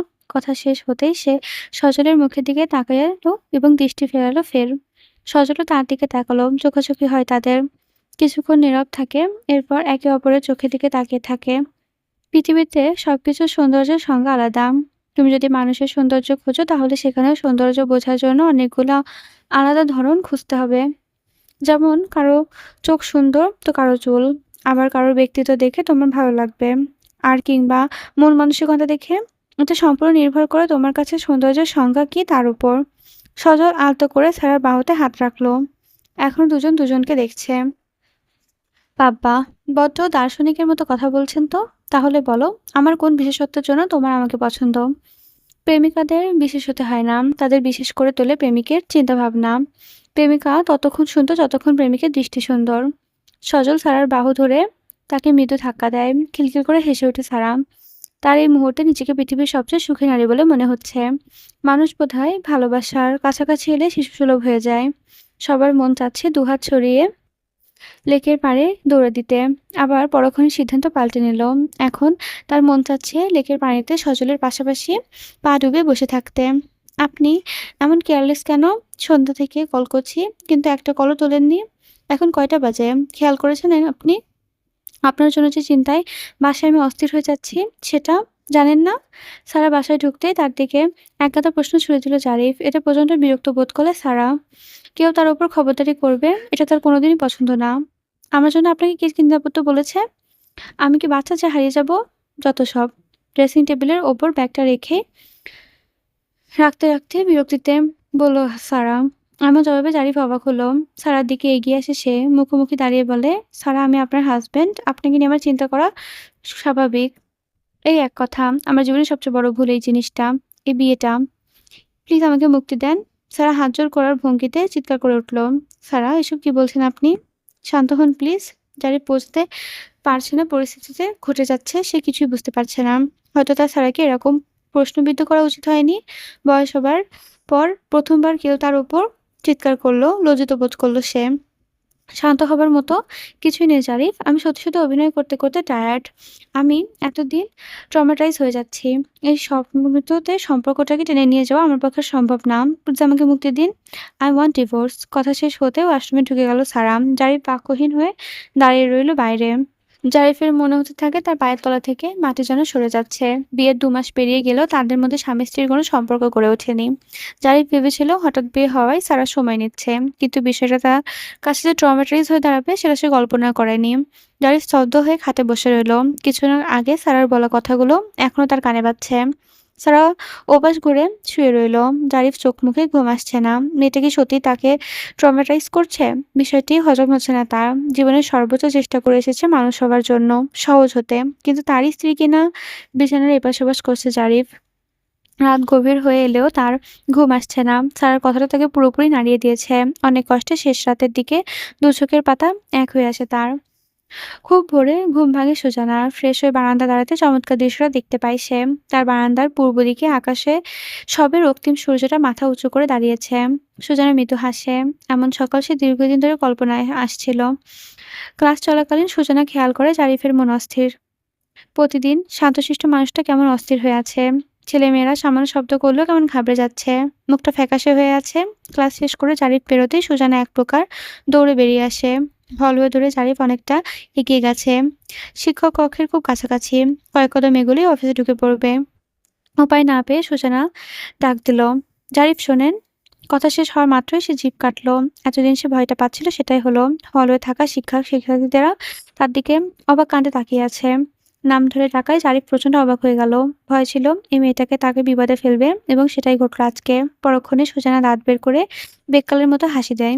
সবগুলো দাঁত একত্রে করে একপাশে ঘাড় কাত করে হেসে বলে, "জারিফ স্যার, একটু শোনেন।" জারিফ দ্রুত পায়ে তার দিকে এগিয়ে গেল। উপস্থিত ছাত্রছাত্রীদের উপেক্ষা করে সুজানার হাত ধরে টেনে সেখান থেকে বেরিয়ে ক্যান্টিনে আসে। ক্লাসের টাইম হওয়ায় ফলে ক্যান্টিনে মোটামুটি ফাঁকা। জারিফ সুজানার উল্টো পাশে মুখোমুখি করে বসেছে। এরকম একটা ঘটনা ঘটে গেলেও তার মধ্যে রাগের ছিটেফোঁটাও নেই। তার চেহারা দেখে মনে হচ্ছে সে একজন অনুভূতিহীন মানুষ। "কি হয়েছে স্যার?" শেষের কথাটা আলাদাভাবে উচ্চারণ করল সুজানা। যেন সে বাধ্য হয়ে বলছে। "তোমার মাথায় সমস্যা আছে? হলেও তো এভাবে নাম ধরে ডাকলে কেন? সাহস হয় কিভাবে? মানুষকে কি ভাবতে পারে তুমি কি তা বুঝতে পারছো না?" জারিফের চেহারায় রাগ ফুটে উঠেছে। চেষ্টা করেও রাগটাকে ঠিকঠাক ফুটাতে তুলতে পারছে না সে। বরং চেহারা কালো বর্ণে ধারণ করেছে। চট করে সুজানা তার চোখের দিকে তাকালো। দৃষ্টিতে তাকিয়ে রইল কিছুক্ষণ। ভাব এমন সে জারিফের চোখ দিয়ে শাসাচ্ছে। "বেশি নাটক না করে কি হয়েছে সেটা বলুন।" চোখ মুখ ফ্যাকাশে হয়ে আছে। "নিজের কি অবস্থা করেছেন দেখেছেন?" কণ্ঠ ধীর হলেও ভঙ্গিটা এমন এক ধরনের শাসন ছিল। জারিফ স্থির হয়ে গেল। আসলেই সেদিনের পর থেকে তার অবস্থা ভালো যাচ্ছে না। সারা জীবন প্রেমহীন থাকছে বউকে কুইন ট্রিটমেন্ট দিবে বলে। অথচ বউ বিয়ের ২ মাসের মাথায় ডিভোর্স চাচ্ছে। জারিফের মনে হলো যারা বউকে কুইন ট্রিটমেন্ট দিতে চায় তারা কোনোদিনই সেরকম বউ পায় না। সব নারী কুইন ট্রিটমেন্ট পাওয়ার জন্য যোগ্যতা রাখে না। নিজের মনোভাবের আড়ালে করার ব্যথাগুলো চেষ্টা করল জারিফ। রুক্ষ ভাষায় বলল, "আমি তোমার শিক্ষক, কথাবার্তা বুঝে শুনে বলবা। আজকে যে কাণ্ডটা ঘটিয়েছ সেটা কিরকম হয়েছে তা বলো তো? মানুষ কি ভাবছে আমাদেরকে বুঝতে পারছো?" "মানুষ তো আর আমার অনুভূতিকে বুঝতে পারবে না?" সুজনা চোখ নামিয়ে নিল। তার চেহারা বিষণ্ণতা ফুটে উঠল। "একজন বিবাহিত পুরুষের প্রতি এরকম অনুভূতি রাখা পাপ। নিজের অনুভূতিকে সংযত করো।" কথা শেষ করে জারিফ চেয়ার ছেড়ে উঠে দাঁড়ালো। সুজানা আরো দীর্ঘক্ষণ সামনের ফাঁকা চেয়ারের দিকে তাকিয়ে রইল। কলিং বেল চাপতে মণি দরজা খুলে দেয়। একগাল হাসি নিয়ে দরজার ওপাশে দাঁড়িয়ে আছে। আকাশি রঙের একটা শাড়ি পরেছে মণি। সুজানার মনে হলো শাড়ি পরাতে মণিকে যুবতী নারী বলে মনে হচ্ছে। সে এগিয়ে মণিকে জড়িয়ে ধরল। আপনজনের শরীরের গন্ধ মানুষের এমন এক ধরনের শান্তি দেয়, সুজানা সেটা উপলব্ধি করতে পারছে। "তোকে ভীষণ মিষ্টি লাগছে ময়না পাখি।" মনির মাথায় হাত বুলিয়ে দিচ্ছে সুজানা। মনি আলতো করে হেসে ওর দুষ্টুমি ভরা হাসিতে খেলে গেল। মিষ্টি তো তোমাকে লাগবে আপনি। লাল বেনারসি শাড়ির সাথে সুন্দর মাপ মতো মেকআপ করে যখন তুমি বধূ বেশে সাজবে, মনে হবে বেহেশতের হুর নেমে এসেছে। কথা বলার সময় মনে হলো যেন ওর আপনি বধূ বেশে কল্পনা করছে সে। ওর চোখে মুখে খুশি ধরছে না। বধূ, আর আমি? তোর কি হয়েছে মনি? হঠাৎ এমন ছেলেদের মতো ফ্লার্টিং মার্কা কথা বলছিস কেন? চোখ ছোট করে সুজানা মনির দিকে তাকালো। তার চোখে প্রশ্ন। কেন তোমার জন্য রাজপুত্র এসে অপেক্ষা করছে সুন্দরী। দুষ্ট হাসি দিয়ে চোখ টিপল মনি। সুজানা ঘরের ভেতর তাকাতেই দৃশ্য দেখতে পেল। তাকে দেখার জন্য পাত্রপক্ষ এসেছে। ছেলেকে দেখেই বোঝা যাচ্ছে তার চেয়ে কম করে হলেও ৮-১০ বছরের বড়। সুজানার ইচ্ছে হলো বুড়োটাকে কষে একটা থাপ্পড় মারতে। অনিচ্ছা সত্ত্বেও তাকে সেজেগুজে পাত্রপক্ষের সামনে বসতে হলো। ছেলে সুজানের বেশ পছন্দ হয়, যাকে বলে প্রথম দেখায় প্রেমে পড়ে যাওয়া। কথাবার্তা এক পর্যায়ে বিয়ের দিন তারিখ ঠিক হয়ে যায়। বাবা না চাইতো সুজানার ছেলের সাথে কথা বলার সুযোগ হয়নি। তবে সে মনির মাধ্যমে জানতে পেরেছে ছেলের নাম ইভান। সে ঢাকা বিশ্ববিদ্যালয়ের এক অধ্যাপক। সুজানা বুঝতে পারে বাকি রইল না যে বুড়োর সাথে তার বয়সের ব্যবধান ১ যোগ। প্রেগন্যান্সি কিটটা হাতে নিয়ে স্তব্ধ হয়ে দাঁড়িয়ে আছে সারা। গত মাসে পিরিয়ড মিস হলেও সেটাকে পাত্তা দেয়নি। কিন্তু পরপর ২ মাস পিরিয়ড মিস হওয়ার তার অস্বাভাবিকতা বলে মনে হয়। খাটের কিনারায় বসে দুশ্চিন্তায় মগ্ন হয়ে পড়ে সারা। সজল কি এখনই বাচ্চার স্বীকৃতি দেবে? তবে মূল সমস্যা সজলের স্বীকৃতি নয়। মাস ৪ প্রেগন্যান্সি গেলেও জারিফের ডিভোর্সের বিষয়ে এগোয়নি। সারা প্রায়ই প্রেশার ক্রিয়েট করার পরও সে চুপচাপ থাকে। হয়তো তার ধারণা একসময় সারা শান্ত হয়ে নিজের ভুল বুঝতে পেরে ডিভোর্সের সিদ্ধান্ত থেকে সরে আসবে। জারিফ ভার্সিটির জন্য বেরিয়ে অনেকক্ষণ আগেই এসেছে। সারা দ্রুত রেডি হয়ে ভার্সিটির উদ্দেশ্যে বেরিয়ে পড়ে। পুকুর পাড়ে বটতলার সামনে বিরাট জটলা বেঁধেছে। অনেক ছাত্রছাত্রী সেখানে গোল হয়ে দাঁড়িয়ে আছে। সজল বটগাছের গোড়ায় দাঁড়িয়ে নিজের বক্তৃতা রাখছে। আমার প্রিয় ভাই বোনেরা, আপনারা সকলেই জানেন সামনে নির্বাচন। গতবার আপনারা আমাকে ভালোবেসে ভোট দিয়ে নির্বাচনে জয়ী হতে সাহায্য করেছেন। আমি এই ২ বছরে প্রতিনিয়ত আপনাদের সেই ভালোবাসার প্রতিদান দিয়ে যাবার চেষ্টা করেছি। আমার বিশ্বাস আপনাদের সুন্দর শৃঙ্খলা এবং শান্তিময় একটি ক্যাম্পাস উপহার দিতে পেরেছি। কিছু অসুস্থ মানুষ আমার নামে নানা ধরনের নানা রকমের মন্তব্য ছড়ানোর চেষ্টা করেছে। উপরওয়ালার বিশেষ রহমতে সেসব অসাধু মানুষের অসাধু পরিকল্পনা বরাবরই ব্যর্থ হয়েছে। আমি আপনাদের ভাই। আপনাদের কাছে যাকে যোগ্য বলে মনে হয় তাকেই ভালোবেসে ভোট দিবেন, নির্বাচন করবেন। আমি আশাবাদী আপনারা আমাকে দোয়ায় রাখবেন। সজল বক্তৃতা শেষ করে সারার দিকে এগিয়ে আসে। ছাত্রছাত্রীরা ধীরে ধীরে চলে যেতে শুরু করে। সাদা রঙের একটা কুর্তি পরেছে সারা। সম্পূর্ণ মেকআপহীন হয়ে এসেছে। দুশ্চিন্তায় তার মুখমন ডোর বিষণ্ণ হয়ে আসছে। সজল আন্দাজ করতে পারল কিছু একটা হয়েছে। কাছাকাছি এসে হেসে সে উপস্থিতি হালকা করার চেষ্টা করল। তুমি ঠিক আছো? সারা সজলের চোখের দিকে তাকালো। মানুষটা তাকে ঠকাবে না তো? হ্যাঁ, একদম। আলতো করে হেসে কথা বলার চেষ্টা করল সারা। তবে তার চোখ মুখে তার সরা পড়েনি। তোমাকে দেখে মনে হচ্ছে শরীর ঠিক আছে? নাকি অন্য কোনো সমস্যা আছে? সজল কিছুটা ঝুঁকে সারার মুখে আলতো করে তুলে ধরল। দুজনের মধ্যে দূরত্ব এতটাই কম যে একে অপরের নিঃশ্বাসের শব্দ শুনতে পাচ্ছে। সজল, তুমি কি আমাকে বিয়ে করতে পারবে? সজলের চোখের দিকে তাকিয়ে নির্বিঘ্নে ভঙ্গিতে প্রশ্নগুলো করল সারা। কথাটা বলার সময় নিজের শরীরে অদ্ভুত রকমের রোমাঞ্চ অনুভূত করল সে। সজল সারা চোখের দিকে তাকিয়ে পরিস্থিতি বোঝার চেষ্টা করছে। মেয়েটার কাছাকাছি এলেই তার অন্যরকম অনুভূতি হয়। জীবনে বহু নারীর সঙ্গ উপভোগ করলেও সজল কাউকে ভালোবাসতে পারেনি। কিন্তু সারা সবার থেকে ভিন্ন। সজল কখনো কল্পনাও করেনি একজন শ্যামবর্ণের মেয়ের জন্য তার হৃদয়ে ভালোবাসা জন্মাবে। সারার সাথে পরিচিত হবার পর সে অনুভব করতে পেরেছে ভালোবাসা কখনোই সৌন্দর্য দেখে হয় না। ভালোবাসার কাছাকাছি এলে দুনিয়ার সবচেয়ে কুৎসিত মেয়েটিও অপরূপ সৌন্দর্যের অধিকারী হয়ে যায়। তোমাকে ভালোবেসেছি স্বপ্ন নিয়ে। তোমার সাথে সংসার করার স্বপ্ন নিয়েছি। আমার প্রতিটি মুহূর্তে কাটানো ছাড়া আমাদের সম্পর্কে আল্লাহর হুকুম মেনে পবিত্র করতে আমি প্রস্তুত। সারা চোখে মুখে কথার রেখাতেই বলে উঠল সজল। প্রেমিকের মুখে এমন কথা শুনে স্বস্তির নিঃশ্বাস ফেলল সারা। সে চাচ্ছে না সজলের তার অনাগত বাচ্চার কথা এখনই বলতে। বাসর ঘরে নিজের প্রিয় পুরুষের কথাটা সে বলবে, চমকে দিতে চায় সারা। তাহলে চলো আমরা কালকে বিয়ে করে ফেলি। আমি যত দ্রুত সম্ভব তোমাকে আপন করে পেতে চাই সজল। সারার চোখে মুখে স্বস্তি ফিরে এসেছে। ভীষণ মায়াবয় কণ্ঠে সে প্রেমিককে বিয়ের প্রস্তাব জানালো। সারার এমন কথায় চিন্তায় পড়ে যায় সজল। কিছুদিন পরই নির্বাচন। এখন বিয়ে করার সময় চরম বোকামি হবে। তবে এর পর্দাও আছে। কিন্তু সবচেয়ে বড় ভয়ের বিষয় ক্ষমতাসীন দলের লোকেরা সারার মাধ্যমে তার ক্ষতি করার চেষ্টা করতে পারে, যা সজলকে পুরোপুরি ভয়ে ডুবিয়ে দিচ্ছে। দেখো সারা, কয়েকদিন পরে নির্বাচন। নির্বাচন শেষ হোক, তারপরে আমি তোমাকে হালালভাবে আমার ঘরের রানী মর্যাদা দিয়ে ঘরে তুলব। সজল প্লিজ বোঝার চেষ্টা করো। আমি সত্যিই বিপদে পড়ে তোমাকে বিয়ের জন্য বলছি। সারার কণ্ঠে দুশ্চিন্তা প্রকাশ পায়। সজল চোখ ছোট, ছোট করে আসে। সারা কি এমন বিপদে পড়েছে যে তাকে বিয়ের জন্য রীতিমতো প্রেশার দিচ্ছে? সজলের জিজ্ঞাসু দৃষ্টি দেখে সারা সিদ্ধান্ত নেয় তাকে সত্যিটা জানানোর। সে কাঁপা, কাঁপা গলায় বলে, "তোমার সাথে আমি একটা সত্যি লুকিয়েছি।" কথা শেষ করেই মাথা নিচু করে নেয় সে। অপরাধবোধে সে লজ্জিত বোধ করছে। "কি সত্যি লুকিয়েছ?" সজলের কণ্ঠ শীতল, কিন্তু সারার কাছে প্রচণ্ড ভয়ালো শোনালো। সারার বুক কাঁপছে। সে এতদিনে তার বিয়ের কথা সজলকে জানাতে পারেনি। কিন্তু মনে হচ্ছে এখনই তাকে সত্যটা জানানোর উপযুক্ত সময়। ৬ মাস আগে হুট করে একদিন আমার বিয়ে হয়ে যায়। ঘটনাটা দ্রুত ঘটে যে আমি কোনো প্রকার প্রতিক্রিয়া দেখানোর সুযোগ পাইনি। সারার বুক প্রচণ্ড গতিতে ওঠানামা করছে। তার মনে হচ্ছে সজল এখনই রেগে ফেটে পড়বে। কিন্তু তাকে অবাক করে দিয়ে সজল একদম নিশ্চুপ হয়ে দাঁড়িয়ে থাকে এবং খুবই শীতল গলায় বলে, "তোমার বিয়ে হয়েছে আমাদের সম্পর্কেরও আগে?" সারা ভয়ে কেঁপে উঠল। তার গলা শুকিয়ে গেছে। খুব ধীরে কণ্ঠ নামিয়ে বলল, "আমি তোমাকে আগে থেকে পছন্দ করি সজল।" কিন্তু সজল তাকে বাক্যটা সম্পূর্ণ করতে না দিয়ে থামিয়ে দিল। "তুমি আরেকজনের স্ত্রী।" সজল টের পাচ্ছে তার গলা কাঁপছে। সে পিছু হটে গেল। তার কাছে মনে হচ্ছে পুরো পৃথিবীটা দুলছে। সে তার ছোটবেলার দৃশ্য কল্পনা করতে শুরু করল। যেভাবে তার মা-বাবা অদৃশ্যভাবে তার থেকে দূরে সরে গেছে। সারাকে হারানোর ভয়ে সজলের বুক অস্বাভাবিক কেঁপে উঠল। আমি একদিন ভার্সিটি থেকে ফিরে দেখি বাবা গুরুতর অসুস্থ, মৃত্যুশয্যায়। এমত অবস্থায় তিনি আমার সামনে তার এক বন্ধুর ছেলেকে দাঁড় করিয়ে বিয়ে করতে বলেন। আমি রাজি না হলেও বিভিন্নভাবে আমাকে ব্ল্যাকমেইল করে বিয়েতে বাধ্য করে। কিন্তু শত চেষ্টার পরও আমি ওই মানুষটাকে ভালোবাসতে পারিনি সজল। কেননা আমি তোমাকে ভালোবাসি। তোমার সঙ্গে সংসার করার স্বপ্ন দেখেছি। শুধু তোমাকেই ভালোবেসেছি সজল। সারা সজলের হাত ধরে ডুকরে কেঁদে ওঠে। ক্রমাগত কান্নার ফলে তার বুক ওঠানামা করতে থাকে। সজল বুঝতে পারে সারার অবস্থা। মনের বিরুদ্ধে গিয়ে মেয়েটা এতদিন সংসার করে আসছে। সে সিদ্ধান্ত নেয় অতি দ্রুত সারাকে বিয়ে করে নেবে। এই নরকযন্ত্র থেকে মুক্তি দেবে। সারা চোখ মুছে তাকে বুকে টেনে নেয়। মেয়েটাকে তার প্রেমিকের বুকে মাথা রাখতে নিশ্চিন্তে কেঁদে হালকা হচ্ছে।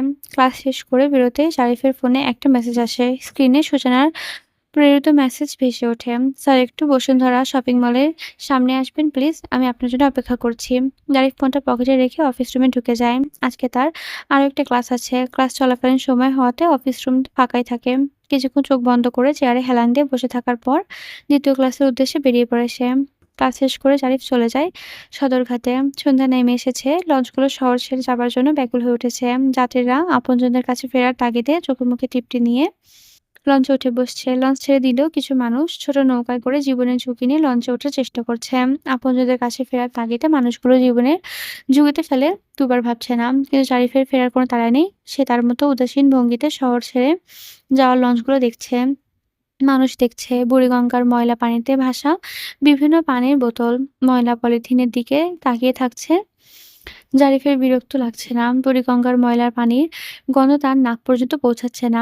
মেয়েটা ইদানীং ডিভোর্সের জন্য তাকে অনেক বেশি প্রেশার ক্রিয়েট করছে। সে কেন ডিভোর্স চাচ্ছে নির্দিষ্ট কোনো কারণ জানে না জারিফ। নিজের ভুল কোথায় আছে সেটাও খুঁজে বের করতে পারছে না সে। রাত ১১টায় বাসায় ফিরে এলো জারিফ। সারা বিছানার অন্যদিকে শুয়ে আছে। আজকাল তাদের মধ্যে অস্বাভাবিক কথাবার্তাও হয় না। আর স্বাভাবিক কথা তো অনেক দূরেই থাক। রাতেই ডিভোর্স নিয়ে তাদের মধ্যে তুমুল ঝগড়া হয়। যদিও ঝগড়ায় সারা একাই করেছে, জারিফ পুরোটা সময় নিশ্চুপ থাকে। হলওয়েতে পা রাখতেই সুজানার মুখোমুখি হয় জারিফ। প্রচণ্ড রাগে মেয়েটার মুখ লাল বর্ণ ধারণ করেছে। দেখে মনে হচ্ছে যেকোনো সময় বিস্ফোরণ হতে পারে। জারিফ ইদানীং সুজানাকে ভয় পেতে শুরু করেছে। একটা সুন্দরী মেয়ে বারবার প্রেম দিচ্ছে বলে নিজেকে শাহেনশা ভাবছেন আপনি? সুজানার চেহারার প্রচণ্ড রাগ প্রকাশ পেলেও কণ্ঠ স্বাভাবিক। জারিফ তাকিয়ে দেখল হলওয়েতে ততক্ষণে ছোটখাটো একটা জটলা পাকতে শুরু করেছে। অস্বস্তি বোধ করছে সে। এতগুলো ছাত্রছাত্রী শিক্ষক সামনে নিজের ছাত্রীর কাছে এরকম বকা শুনতে তার লজ্জা হচ্ছে। তবে সে সিদ্ধান্ত নিয়েছে আজকে কোনো ধরনের প্রতিক্রিয়া দেখাবে না। নিঃশব্দে সুজানার বলা কথাগুলো শুনে যাবে। "আপনি জানেন কাল আপনার জন্য আমি কতক্ষণ অপেক্ষা করেছি?" "পুরো ৪.৫ ঘন্টা। আমার মতো একটা সুন্দরী মেয়ে যদি একবার এসে যায় তাহলে ৪৫০ ছেলে লাইন লেগে যাবে।" আর সুজানা বেশ উচ্চস্বরে কথাগুলো বলছে। উপস্থিত সকল মানুষের আগ্রহী দৃষ্টিতে তাকিয়ে আছে তাদের দিকে। ততক্ষণে ক্লাসের ছেলেমেয়েগুলো বেরিয়ে এসেছে। জারিফ পরিস্থিতি সামলে নেবার চেষ্টার জন্য চট করে মিথ্যা বলার সিদ্ধান্ত নেয়। "আমার শরীরটা খারাপ লাগছিল। ডাক্তারের কাছে গিয়েছিলাম।" খুব ধীর কণ্ঠে জবাব দেয় জারিফ। কথাগুলো সামনে দাঁড়িয়ে থাকা সুজানার কান অব্দি স্পষ্ট শোনালো। "আমাকে দেখে কি আপনার ছাগল মনে হয়? ঠিকমতো মিথ্যাটাও বলতে পারেন না।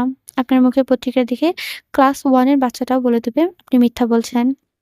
কথা শেষ করে ব্যাগ থেকে একটা কার্ড বের করে আনে সুজানা। কার্ডের সাথে একটা পাঞ্জাবি দেখা যায়। কার্ডটা যে বিয়ের বুঝতে অসুবিধা হয় না জারিফের। আগামী রবিবার আমার বিয়ে। এই পাঞ্জাবিটা পরে বিয়েতে উপস্থিত থাকবেন। ভরপেট খেয়ে আসবেন। অনেক ধরনের খাবারের আয়োজন করা হবে। শান্ত এবং স্পষ্ট গলায় নিজের বিয়ের কথাগুলো বলে সুজানা। জারিফ খেয়াল করল বিয়ের কথা বলার সময় মেয়েটার মুখ লজ্জায় লাল হয়ে গেছে। এতদিনের বিষণ্ণতা ছিটেফোঁটাও নেই সেখানে। রবিবার সত্যি সত্যি ঢাকা বিশ্ববিদ্যালয়ের অধ্যাপক মধ্যবয়স্ক ইভানের সাথে সুজানার বিয়ে হয়ে গেল। সুজানা দেওয়া পাঞ্জাবিটা গায়ে দিয়ে জারিফও বিয়েতে উপস্থিত ছিল এবং সে পেট ভরে খাবার খায়। খাবারের স্বাদ অতুলনীয় ছিল। জারিফ মনে মনে সিদ্ধান্ত নেয় সুজানার বাবার থেকে বাবুর্চির নাম্বারটা নিয়ে রাখবে। পরবর্তীতে তার কোনো আত্মীয়স্বজনের বিয়ে হলেই বাবুর্চিতে দিয়ে সে রান্না করাবে। একজন ডিভোর্স বিশেষজ্ঞ উকিলের সাথে আলোচনা করে কোর্টে আবেদন করছে জারিফ। ভদ্রলোক ফোন করে জানায় আনুষ্ঠানিকভাবে তাদের ডিভোর্স সম্পন্ন হয়েছে। কাগজপত্র ভদ্রলোকের বাড়িতেই আছে। পারিবারিক ছোটখাটো অনুষ্ঠান থাকার কারণে কাগজগুলো তিনি আজকে পৌঁছে দিতে পারছেন না। জারিফ সিদ্ধান্ত নেয় সে নিজে গিয়ে ভদ্রলোকের বাড়ি থেকে কাগজপত্রগুলো নিয়ে আসবে। ভদ্রলোকের বাড়িটা সেগুনকালী যায়। জারিফ বাড়িতে ঢুকে দেখে বেশ সুন্দর করে সাজানো। বিকাল নেমেছে কিছুক্ষণ আগে। ঢাকা শহরের সব ধরনের অনুষ্ঠান শুরু হয় রাতে করে। অতিথিদের আনাগোনা এখনো শুরু হয়নি। ভদ্রলোক জারিফের ড্রয়িং রুমে নিয়ে আসে। ড্রয়িং রুমের অনুষ্ঠানের আয়োজন করা হয়েছে। একপাশে ছোট ছোট টেবিলের পাতা। জারিফের বসেছে সোফায়। টেবিলের পেছনে ব্যানারে ভদ্রলোকের স্ত্রীসহ ছবি। সম্ভবত আজকে ওনাদের বিবাহবার্ষিকী। জারিফ আসলো। যে লোক মানুষের বিবাহ বিচ্ছেদ করে সে পালন করছে নিজের বিবাহবার্ষিকী। কাগজপত্র নিয়ে বেরিয়ে যাওয়ার সময় জারিফের মনে হলো তার ভদ্রলোকের বিবাহবার্ষিকীর শুভেচ্ছা জানানো উচিত। ভাবনা মতো সে সত্যি সত্যি শুভেচ্ছা জানায়। বাড়ি থেকে বেরোতেই কারো সঙ্গে ধাক্কা খায় জারিফ। ধাক্কা দেওয়া মানুষটা একজন নারী। শাড়ির কুঁচি সামলাতে সামলাতে নারীটি বাড়িতে ঢুকছে। তখনই অনাকাঙ্ক্ষিত ঘটনা ঘটে। নারীর চেহারার দিকে তাকাতে স্তব্ধ হয়ে যায় জারিফ। শাড়ি পরার কারণে সে সুজনাকে চিনতেই পারেনি। অবশ্য নাচেরানির কথা। বিয়ের পর মেয়েটার মধ্যে অনেক পরিবর্তন এসেছে। মেয়ে থেকে একজন নারীতে রূপান্তরিত হওয়ার বিরাট পরিবর্তনের লক্ষণ। হঠাৎ জারিফ লক্ষ্য করে সুজানা খুশিতে প্রফুল্ল হয়ে আছে। অবিশ্বাস্য কণ্ঠে বলে, "স্যার, আপনি এখানে?" জারিফ কি বলবে ভেবে পেল না। নিজের ডিভোর্সের কথা সে সূচনাকে জানাতে দিতে চাচ্ছে না। চট করে মিথ্যেটা গুছিয়ে নিল। রহমান সাহেব আমার পূর্ব পরিচিত। বিবাহবার্ষিকীর শুভেচ্ছা জানানোর জন্য এসেছিলাম। মিথ্যা বলার সময় জারিফের বাম চোখটা দ্রুত নড়াচড়া করে। যার কারণে আগেরবারে মিথ্যা বলতে গিয়েও সুজানা ধরে ফেলেছিল। এখনই চলে যাচ্ছেন যে অনুষ্ঠান তো শুরুই হয়নি। হঠাৎ করে আমার স্ত্রী অসুস্থ হয়ে পড়েছে। তাকে নিয়ে হাসপাতালে যেতে হবে। কথা শেষ করে জারিফ দ্রুত সেখান থেকে চলে যাওয়ার উদ্যোগ নিল। তখনই সেখানে মধ্যবয়স্ক একজন পুরুষ এসে সুজানার পাশে দাঁড়ালো। সুজানা এলোমেলো হওয়া শাড়ির কুচিটা ঠিক করে দিতে দিতে বলল, "শাড়ি যেহেতু সামলাতে পারো না তাহলে পরো কেন? যদি পোয়েট্রি যেতে তাহলে তো ব্যথা পেতে। তোমার তো দেখছি নিজের জন্য একটু দয়া মায়া নেই। তুমি কি জানো তোমাকে থ্রি পিসে চমৎকার সুন্দরী লাগে?" পুরুষটির কণ্ঠে ব্যাকুলতা ঝরে পড়ছে। চেহারা দুশ্চিন্তা ফুটে উঠেছে। সুজানা জারিফকে ডাকলো। কাছাকাছি আসতেই পাশে থাকা পুরুষটির দিকে ইঙ্গিত করে বলল, "উনি আমার স্বামী। উনি পেশায় ঢাকা বিশ্ববিদ্যালয়ের অধ্যাপক।" নিজের স্বামীর পরিচয় দেওয়ার সময় সুজানার চোখ উজ্জ্বল হয়ে উঠল। জারিফ সুজানার স্বামীর দিকে হাত বাড়িয়ে দিয়ে নিজের পরিচয় দেয়। সে লক্ষ্য করে লোকটার বয়স সুজানার প্রায় অর্ধেকেরও বেশি। ভুঁড়িওয়ালা বয়সের তুলনায় বেশ বড়। নিজের দিকে তাকিয়ে মনে মনে আফসোসই করল সে। মনে হয় বড় ভুঁড়ি নেই বলেই হয়তো তাকে সারা ভালোবাসেনি। ডিভোর্স কাগজগুলো হাতে পেয়ে বেশ আনন্দিত হয় সারা। খুশিতে তার চোখে মুখে ঝিলিক দিয়ে ওঠে। তার এতদিনের স্বপ্নের সংসার তাহলে সত্যি পূরণ হতে যাচ্ছে। জারিফ সারার এরকম খুশি দেখে নিজের কষ্টগুলো মুহূর্তের জন্য ভুলে গেল। তার মনে হলো মানুষটাকে আটকে রেখে ভালোবাসা আদায় করা যায় না। ভালোবাসা হলো মুক্ত পাখির মতো। পিঞ্জরায় রাখলে পাখিকে পাওয়া যায়, পাখির ভালোবাসা না। কাছাকাছি থাকলে যে ভালোবাসা থাকে বিষয়টা এমন না। পাখিকে মুক্ত আকাশে উড়ে যেতে হবে। সন্ধ্যায় যদি পাখি আবার উড়ে খাঁচায় ফিরে আসে তবেই ভালোবাসার আত্মপ্রকাশ ঘটে। না ফিরলে বুঝতে হবে পাখি মুক্তি যাচ্ছিল। সারা খুশিতে উদ্বুদ্ধ হয়ে জারিফকে জড়িয়ে ধরে। অনিচ্ছাকৃত হলেও এটা তাদের প্রথম এবং শেষ জড়িয়ে ধরা। জারিফের মনে হলো প্রিয় মানুষকে জড়িয়ে ধরার মতো শান্তি পৃথিবীতে দুটো নেই। এই শান্তি থেকে বঞ্চিত হতে চায়নি জারিফ। সেও শেষবারের মতো সারাকে জড়িয়ে ধরল। জারিফকে ছেড়ে দিয়ে সারা অপ্রস্তুত হয়ে যায়। সে কিছু বলতে চাচ্ছিল। বুঝতে পারে জারিফ পরিস্থিতি স্বাভাবিক করার জন্য চেষ্টা করে। "তুমি কি আজকে এখান থেকে চলে যাবে? বলছিলাম কি কোনো ব্যবস্থা না হওয়া পর্যন্ত এখানেই থাকো। ওই বাড়িতে যাবে বলেও তো মনে হচ্ছে না।" জারিফের এমন সহজ সরল স্বীকারোক্তি পায় সারা অস্পষ্ট স্বরে বলে, "আমি আপনাকে কিছু বলতে চাচ্ছিলাম। আসলে আমি একজনকে ভীষণ ভালোবাসি। আমি তার অনাগত সন্তানের মা হতে যাচ্ছি। আমরা আজকেই বিয়ের সিদ্ধান্ত নিয়েছি।" এই বিষয়টা জানানো সত্যিই খুব দুশ্চিন্তায় ছিলাম। আর আপনাকে এতটা প্রেশার দিচ্ছিলাম। অনেক অনুশোচনাও শুনেছি। অনুগ্রহ করে আমাকে ক্ষমা করবেন। কথাগুলো বলে সারা হালকা হাসলো। এতদিন সে বোঝা বলে মনে বেড়াচ্ছিল, আজ সেটা দূর হলো। কিছুক্ষণ পরেই মানুষটাকে ছেড়ে চলে যাবে সে। সারা জানে জারিফ চমৎকার একজন মানুষ। এমন মানুষকে স্বামী হিসেবে পাওয়া যেকোনো মেয়েরই সৌভাগ্য। তবে সারা ওনাকে ভালোবাসতে পারেনি। এই আফসোস হয়তো তার থেকেই যাবে। সারার স্বীকারোক্তি শুনে জারিফের মনে হলো তাদের ডিভোর্স আরো আগে হওয়া উচিত ছিল। মেয়েটা এতদিন কি পরিমাণ ঝড় পেরিয়ে এসেছে সেটা শুধুমাত্র সেই জানে। জারিফের মনে অপরাধবোধ কাজ করতে লাগলো। সে হয়তো সারা জীবন এই অপরাধবোধ বয়ে বেড়াবে। সারা চলে যাবার সময় জারিফ তাকে গাড়িতে আগিয়ে দিল। সবটুকু গোছগাছ করে দিয়ে সে গাড়ির জানালার কাছে এসে দাঁড়ালো। সারা বুঝতে পারছে জারিফ কিছু বলবে। হয়তো সংকোচবোধ থেকেই বলতে চাচ্ছে। আপনি কি কিছু বলতে চাচ্ছেন? আসলে বুঝে উঠতে পারছি না। আমার মনে হচ্ছে আমি তোমাকে মিস করব। অনেকদিন একসাথে থাকার কারণে মনে তোমার জন্য একটা ভালো লাগা, ভালোবাসা জন্ম নিয়েছিল। সেসব থাকুক। একসাথে চলার ক্ষেত্রে আমার দ্বারা হয়তো অনেক ভুল ত্রুটি হয়েছে। ক্ষমা করে দিও। স্বামী-সন্তান নিয়ে সুখে থেকো। তারিফ লক্ষ্য করল সারার মুখমণ্ডল খুশিতে চিকচিক করছে। তার কথার জবাবে মেয়েটা কেবল হাসল। গাড়ি চলতে শুরু করল। যতক্ষণ চোখের সীমানায় ছিল জারিফ রাস্তার দিকে তাকিয়েছিল। হঠাৎই আকাশ পর্যন্ত মেঘ জমা হতে শুরু করল। বিদ্যুৎ চমকিয়ে প্রবল বাতাসের সৃষ্টি নামল। জারিফের ফোনের একটা কল আসলো। স্ক্রিনে সুজানার নাম ভেসে উঠল। দেখে তার ঠোঁটের কোণে হাসি ফুটে উঠল। কল রিসিভ করতে ওপাশ থেকে সুজানা হাসিমাখা গলায় বলল, আপনি অনেক কাঁচা অভিনেতা জারিফ। ঠিকঠাক গুছিয়ে কথা বলতে পারেন না। শিখেননি এখনো। এতটুকু বলেই সুজানা কল কেটে দিল। তাকে কোনো কিছু বলার সুযোগ দেয়নি। ততক্ষণে বৃষ্টির বেগ বাড়তে শুরু করেছে। কিছুক্ষণের মধ্যে সুজানার দ্বিতীয় কলটি এলো। জারিফ এবারেও বেশ শান্তভাবে কল রিসিভ করল। ওপাশে অস্বাভাবিকভাবে স্বাভাবিক গলা শুনতে পেল সে। বেশ অবাক হয় জারিফ। সুজানা কাঁদছে। সে ভেবেছিল ছেলেটাকে পছন্দই করে বিয়ে করেছে সে। আমাকে একটু ভালোবাসলে কি হতো? কি এমন ক্ষতি হতো যেত স্যার? আমি জ্যান্ত একটা পুতুল হয়ে গেছি আপনার ভালোবাসার অভাবে। এমন নয় যে আমার স্বামী আমাকে ভালোবাসে না। ও ভীষণ ভালো মানুষ। আমার যত্ন করে। কিন্তু আমি তো মনে প্রাণে আপনাকে চেয়েছিলাম জারিফ। অঝরে কাঁদছে সুজানা। কান্নার মাধ্যমে আবারও জারিফের কথা বলার সুযোগ না দিয়ে কল কেটে দেয় সে। জারিফ এক বুক আফসোস নিয়ে কেবল দীর্ঘশ্বাস ফেলে। ঢাকার পুরাতন একটা কাজী অফিসের বারান্দায় দাঁড়িয়ে আছে সারা। বাইরে প্রচন্ড ঝড় বৃষ্টি হচ্ছে। সজলের সাথে যখন কথা শেষ হয় তখন সজল বাইকে ছিল। এরপর অনেক সময় কেটে গেল। সজন এসে পৌঁছায়নি। সুজানার মন কেমন কুশ্চিন্তা ভার করেছে। প্রচন্ড ভয়ে বুক কাঁপছে তার। দীর্ঘক্ষণ পেরিয়ে গেল সজল এসে পৌঁছায়নি। সারার ভয় ক্রমশ বাড়ছে। সজলের ফোনে অনবরত কল করে রিসিভ হচ্ছে না। হঠাৎই রিসিভ হতেই সারা হাঁপ ছেড়ে বাঁচে। এক নিঃশ্বাসে উত্তেজিত গলায় সে বলতে শুরু করে, তুমি কই সজল? তোমার জন্য আমি লাল বেনারসি পরে কাজে অফিসে অপেক্ষা করছি। তার কণ্ঠে তীব্র ব্যাকুলতা, কিন্তু ওপাশে নীরবতা। তখন একটা অপরিচিত পুরুষালী কণ্ঠ ভেসে আছে। ম্যাডাম, আপনি কি ওনার পরিচিত? লোকটা খামার বাড়ির সামনের বাইক অ্যাক্সিডেন্ট করেছে। গুরুতর অবস্থা। আমরা ওনাকে সোহরাওয়ার্দী মেডিকেলে নিয়ে যাচ্ছি। আপনি দ্রুত আসুন। কথাটা শোনা মাত্রই সারার মাথায় যেন আকাশ ভেঙে পড়ে। তখনই দ্রুত কোথাও বিকট শব্দে একটা বাজ পড়ল। প্রকৃতি যেন তার হৃদয়ের অবস্থা টের পেয়ে আর্তচিৎকার দিচ্ছে। অস্থির হয়ে উঠে সারা। কি করবে ভেবে পাচ্ছে না। অপরিচিত লোকটা বলতে সজলের গুরুতর অবস্থার কথা বুঝিয়েছে। কতটুকু গুরুতর? সজল বাঁচবে তো? ভয়ে সারার বুক কেঁপে উঠল। সে দ্রুত একটা সিএনজি নিয়ে সোহরাওয়ার্দী মেডিকেল কলেজের সামনে গেল। ইমার্জেন্সি যেতেই সজলকে দেখতে পেল। তাকে অপারেশন থিয়েটারে নিয়ে যাওয়া হচ্ছে। কান্নায় ভেঙে পড়ল সারা। হসপিটালের মানুষজন অবাক হয়ে তাকিয়ে দেখছে লাল বেনারসি পরে একটি মেয়ে দু চোখ ভরে কাঁদছে। সারা দ্রুত সজলের কাছে গেল। সজলের হুঁশে নেই। মাথা ফেটে মগজ বেরিয়ে গেছে। মুখ বিভৎস হয়ে ওঠে। বাঁচার সম্ভাবনা নেই। অচরে কাছে সারা। রক্ত তার সজলে জড়িয়ে ধরে কাঁদছে সে। নার্স সারাকে টেনে সরাতে পারছে না। সারা চিৎকার করছে, কান্না করছে। ভাঙা ভাঙা গলায় সজলকে ডেকে যাচ্ছে। চোখ খুলো সজল। প্লিজ চোখ খোলো। আমাকে ছেড়ে তুমি যেও না। অপারেশন থিয়েটারের সামনে চিৎকার শুনে চিকিৎসক ডাক্তার দৌড়ে এগিয়ে এলো। পালস চেক করতে ডাক্তার সত্যিটা বুঝতে পারল। সারাকে অত্যন্ত ব্যাহত গলায় জানালো, ম্যাডাম, উনি আর বেঁচে নেই। শব্দটা শুনেই সারা স্তব্ধ হয়ে গেল। তার মনে হলো ডাক্তার ভীষণ সহজেই কথাটা বলে দিয়েছে সজন আর বেঁচে নেই। অথচ সজলের বেঁচে থাকা উচিত। সারা সজলের দুই বাহু টেনে ধরে ঝাঁকিয়ে ঝাঁকিয়ে কাঁদছে। সারা সজলকে চিৎকার করে ডেকে ডেকে বলছে, তুমি আমাকে ছেড়ে যেতে পারো না সজল। আমি তোমাকে ছাড়া বাঁচবো কিভাবে বলো? সারা কাঁদছে। অপারেশন থিয়েটারের সামনে বড়সড় একটা জটলা বেঁধে গেছে। সারা সজলের ডান হাতটা নিজের পেটের উপর রেখে চিৎকার করে বলছে, এ দেখো, আমার পেটে তোমার অনাগত সন্তান ধীরে ধীরে বেড়ে উঠছে। তুমি তার জন্য হলেও ফিরে আসো প্লিজ। আমি তোমাকে ছাড়া বাঁচবো না সজল। তোমাকে নিয়ে আমার একটা না হওয়া সংসার পড়ে আছে।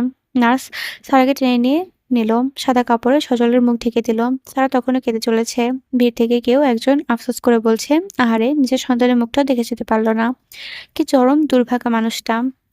প্রকৃতির নিয়ম বড় অদ্ভুত। মানুষকে কখন কোথায় নিয়ে এসে দাঁড় করায় কেউ বলে না। সুন্দর সংসারের স্বপ্ন নিয়ে ঘর ছাড়া মেয়েটা আজকে সংসারহীন হয়ে গেল।